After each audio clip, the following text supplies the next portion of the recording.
Hey everybody, welcome back. I'm Cece Bell, and today we will be talking about Chapter 5 of Deafo. But before we do that, I wanted to answer some questions that I got from a reader on Twitter. And at Hellman MD asked me the following question. What kind of batteries did the phonic ear and microphone use? Did they ever die in the middle of class? Or did they each plug into an outlet in the classroom? Those are really good questions. The phonic ear actually has a rechargeable battery, not unlike the way an iPhone has a rechargeable battery. And just like you plug in a charger and you connect your iPhone to the charger and let it charge overnight, the phonic ear worked in the same way. But instead of having a plug, a cord and a plug, like the iPhone, the phonic ear had its own box. And basically, every night, or rather every day, when I got home, I would take off the phonic ear and then I would open up this box. And the box itself was actually plugged into an outlet. And so I would put the phonic ear in a little slot there, and then there was this little plug thing, and the microphone got plugged in like this. And then I would tuck everything in, almost like tucking it in to go to bed, and maybe put the lid on it. But it would be plugged in and it would charge overnight so that it was ready for the next school day. So the next question was, did the batteries ever run down during class? And the answer to that is yes, they did. And that is because sometimes I forgot to charge the phonic ear and the microphone overnight. Or sometimes they would just run down because who knows why. But usually when they ran down, it was my own fault. I was the one responsible for plugging it in every night and making sure it was recharged.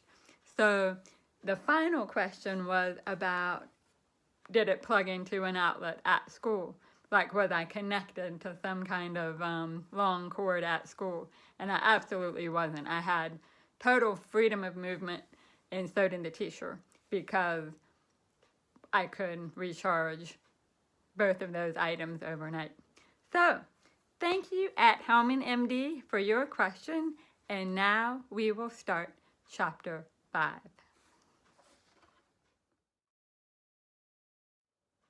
Okie dokie. So we are ready to talk about Chapter 5. Chapter 5 has basically the first big friendship that I made in this new town. Remember, I have just moved away from Richmond, Virginia, and I'm now living in Salem, Virginia, and I'm starting the first grade at a new school. And I did have a really good friend, Emma, in Richmond, but right now I don't really have any friends. And so this chapter is about the making of one of those first friends in Salem. And the character in Chapter 5 that becomes Cece's friend is Laura.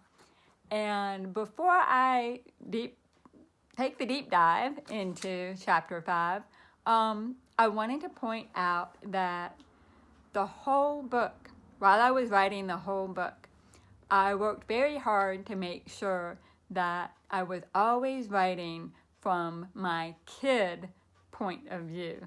Not my point of view as an adult looking back, but as a kid in the moment, dealing with all these friendships and changes and the phonic ear and everything else. So obviously, sometimes when I write about friends from the past, I'm not always fair, because kid me wasn't always fair. And kid me didn't know the things about my friends that I know now as an adult. And so if this book was written from adult me, from the point of view of adult me, it would be very, very different. I would be a little kinder in my depictions of some of these problematic friendships. But it's from kid me point of view, so so I'm a little hard on some of these people that were part of my childhood, and Laura is definitely one of those people. So Laura is not the real person's real name, and I don't plan on giving you the real name because that wouldn't be fair to the person who inspired Laura. And so I just wanted to point that out, that when you tell your own story and you're trying to tell it from the perspective of you as a kid, it's challenging, but I think it makes a better story. And also, kid me, everything was big and new, and so everything in this book is turned up a little bit. I'm a storyteller. I tell stories, and part of being a storyteller is sometimes exaggerating. All of the stories in this book are true, but they're turned up a notch because that's how you tell a good story. So anyway, chapter 5 begins on page 47, and that page has me walking through Academy Street School in the first grade and being very, very lonely. So all the panels here, or rather, in all the panels, I am in my bubble of loneliness. I'm very shy and isolated. I know I look different. I'm afraid to misunderstand people, so I don't really reach out and make friends. I'm in the bubble. But then on page 48, a little girl sitting next to me offers me some Fritos, kind of secretly under the desk. And this really did happen. Laura really did give me Fritos under the desk, and we were eating them maybe when we shouldn't have been eating them. But she was friendly, but she was also a little bit different. And on that last panel when she says that her name is prettier than my name, that really happened. And I don't think it happened immediately after we met, but it was a conversation that I remembered and put here because it just really worked well to have that be one of the first things she says. So then on page 49, you see me making a list of pros and cons. And pros and cons, that's something that my mom is a big advocate of. Anytime you have a problem or you're trying to figure something out, just make a list of pros and cons. So, and you know, the pros would be the yes side and the cons would be the no side. And so on the pros side, Laura gave me Fritos, and she doesn't mind my hearing aids. And that was a big deal. She never mentioned them. She never made a big production over them. So even though I'm hard on her in this book, I think of that as a very positive part of her personality, that she didn't really fixate on that at all. She was just, you know, she treated me like she would treat anybody else, for good or for bad. But in the no column on my pros and cons list was she's kind of pushy, and that was kind of true. So, but when she asked me to be her friend, I went ahead and said, well, okay, because I didn't have any friends yet, and I was desperate to get out of that bubble of loneliness. So we became friends, and the bubble popped. On page 50, you find out that being friends with Laura is sort of a mixed bag. She can be very kind and complimentary and enthusiastic, but she could also be kind of a little bit mean and even kind of push you down a little bit, and a little bit pushy once again. On page 51, she is already a Girl Scout, and she invites me to join the Girl Scouts too. And so I did. And I really, really enjoyed the Girl Scouts a lot. And I started out as a brownie, and then once you've been a brownie for a year or two, then you become a junior. And I think I was a cadet, or almost a cadet. I dropped out because all the girls changed and they just weren't as friendly anymore. But I was a Girl Scout for a good long time. And you'll see that I've sort of made up these little pictures instead of panels. I thought that was really fun to do, instead of having the panel edges to make it look like they were photographs in a photo album. And in that last panel on page 51, you'll see that we are sitting around a campfire, and there's a what looks like maybe the Girl Scout leader playing the guitar, but that's actually the daughter of one of the Girl Scout leaders, who was very popular with all of us younger girls because she had a beautiful singing voice, and she played the guitar, and she was just super cool. So it says camping at Dark Hollow, and Dark Hollow was specifically a Girl Scout camp that was very, very close to where we lived, and I loved that place. It had cabins and lodges, and we did campfires and s'mores, and the only downside of the place was the pit latrines. So when you had to go to the bathroom, they were these toilets that didn't flush, and there was a big pit, and you would sit on a toilet seat. And I remember sitting there in the pit latrine wondering if a snake was going to come up and bite me on the butt, or a chicken. For some reason, I always pictured a chicken coming up and pecking me on the behind. Pit latrine. No fun. And the worst part of being at Dark Hollow was when they gave out all the different chores that we had to do, and somehow I always managed to get clean latrines. What a rotten job, and they stank. But other than the latrines, Dark Hollow was a beautiful campground. So that's where we were, and it's in a place called Hanging Rock, Virginia. Really beautiful. Anyway, I got so carried away with the latrines, I've lost my place. On page 52, you see me making a new friend, or a possible new friend, somebody from a different school who was in the Girl Scout troop. And we become friendly, and we start singing.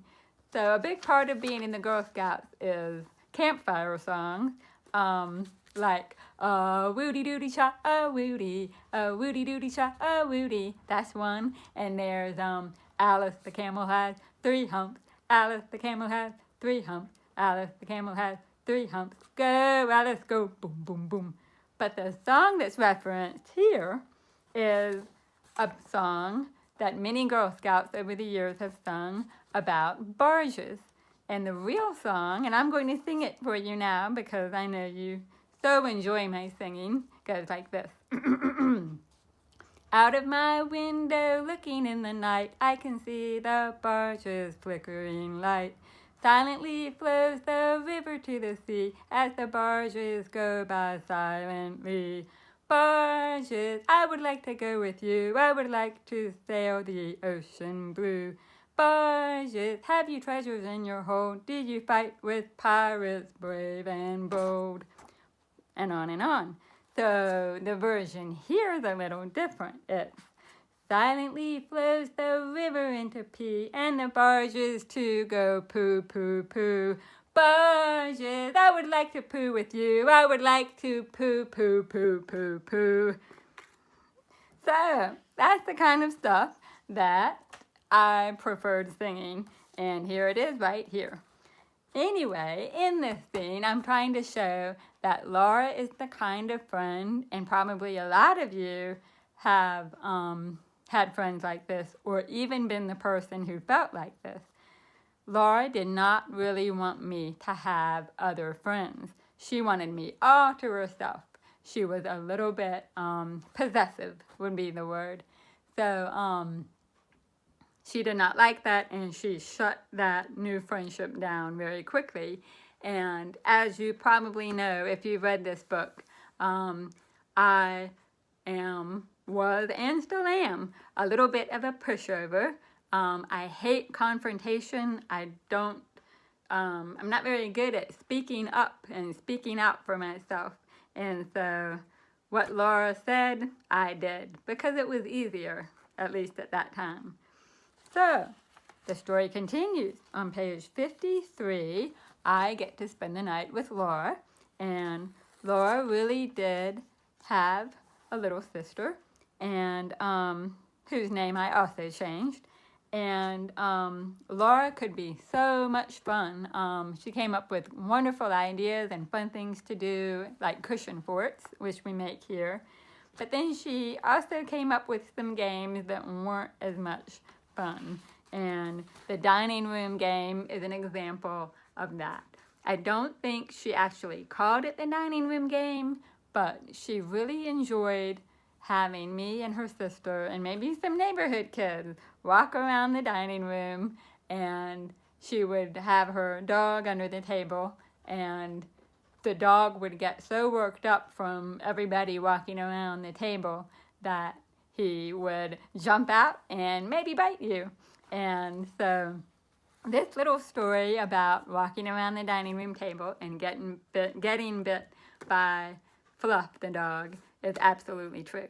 Fluff's name has also been changed. I changed everybody's name in regards to this character. And Fluff was not the only dog of Laura's that bit me. I was bitten on the arm by another one of her dogs, but that was more of an accident. It wasn't it didn't feel pre-planned like it does here. So she did laugh after I got bitten by the dog, and that was frustrating too. So, difficult friendship. On page 55, you'll see that the phone rings and my mom picks it up, and it happens to be Laura, and Mom talks to Laura for me. So this is one of the places, a weird little place where it's not 100% true, because when I was a kid, I was able to use the phone. And I know that's so strange to hear, but for some reason, older hearing aids, right now hearing aids are digital, computerized kind of. But back then, hearing aids were called analog, whatever that means. And analog hearing aids worked better with telephones than the digital ones do. And my phone at home had a receiver that had a volume knob on it that you could turn up. You just sort of went, and I always turned it up all the way to 9, which was the highest setting. And I think my hearing was better than it is now when I was a kid. And so if I worked really hard and listened, and the sound would be right in my ear, I could tell what my friends were saying. So I actually did use the phone some back then, but I can't at all now. So I'm very, very grateful for technology today that allows all of us to text and do FaceTime. I can use FaceTime because I can lip read, but I can't really talk on the phone anymore. So I sort of fudged it a little bit here just to make it, to sort of reaffirm that how difficult it was for me to lip read and to hear. Anyway, so in the book, Mom handles the phone call and says, it's Laura, she wants you to dress like twins tomorrow. And I think a lot of kids enjoy doing this. Hey, let's dress alike. And it can be fun for a little while. But if you do it day after day after day, it gets really tiresome, because what it means is that there's a kid telling the other kid what to wear every day. Again, kind of pushy. So I make a reference to, in the 4th panel, Laura says, see, we're just like Susan and Sharon in the Parent Trap. And The Parent Trap is a fantastic movie starring Hayley Mills. I think it's from 1961, and it's a very popular movie, especially if you were a girl in the 1970s. And Hayley Mills played both Sharon and Susan, who are identical twins. I highly recommend this movie. It is a lot of fun. Hayley Mills is just fantastic. Anyway, so she references that movie there and continues to be pushy and drive Cece crazy. On page 56, Laura basically tells me that that she's prettier, and she absolutely was prettier. She was a beautiful, beautiful kid, and I wasn't, and that was compounded by the fact that I was also wearing this giant hearing aid every day. How could we ever be twins if I had to wear this big hearing aid and she didn't have to?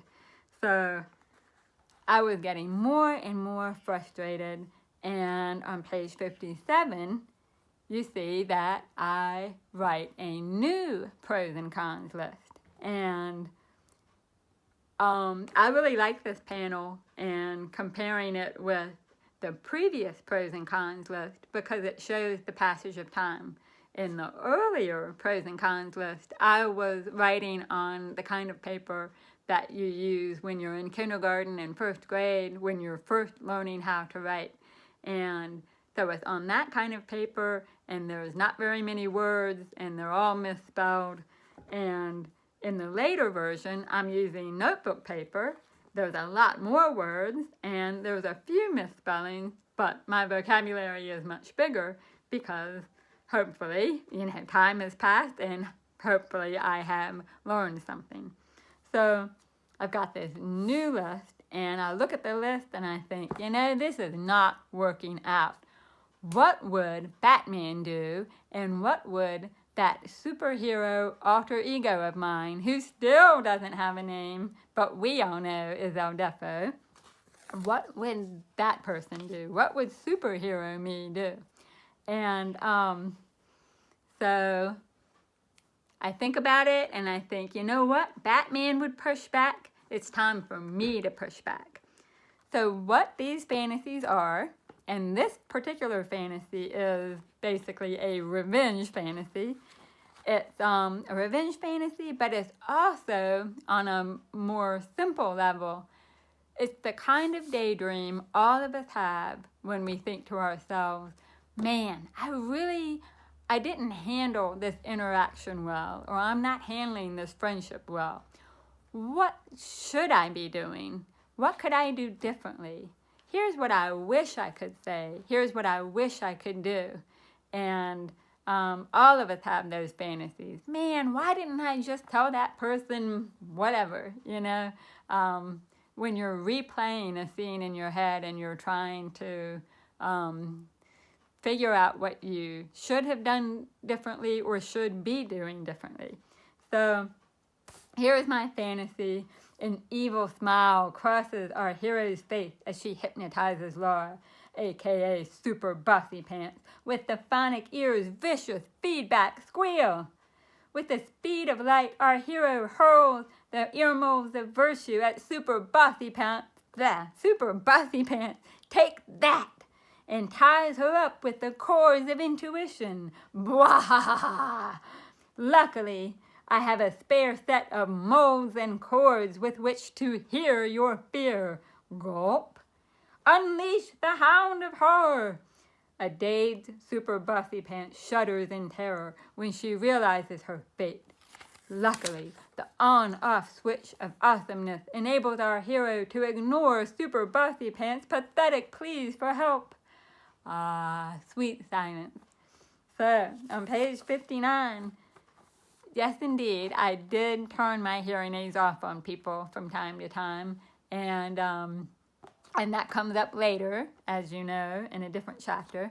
But once again, we see empty speech balloons, and you know by now that any time a speech balloon is empty, that means my character is not hearing anything. So here we go, empty speech balloons, because I've turned Laura off in the middle of my fantasy. But then she, wake up, where are you? I turn my hearing aids back on, and Laura says, I said, are you spending the night tonight or what? And I say, oh, yeah, I guess so. So in spite of that amazing fantasy in which I finally pushed back in my fantasy, that doesn't come true in real life, because I'm not even close to being as confident as El Deafo. Not even close. And as you know, it takes a long time. It takes the whole book before I become that confident. Confident enough to stand up for myself and do some of the braver things that I'm not quite ready to do. So, phew, that was chapter 5, and next time we will do chapter 6. And in fact, I'm probably going to be taking a week off, so chapter 6 may be 2 weeks from now instead of 1 week from now. But I want to thank you all so much for tuning in and watching, and you are welcome to send me questions to Twitter, and maybe I will answer them the way I answered, what was her name? Oh, it was such a nice name. It was @Hellman MD, the way I answered the question of @Hellman MD. I can do that for you too. So, thank you again, and until next time, stay safe. Bye.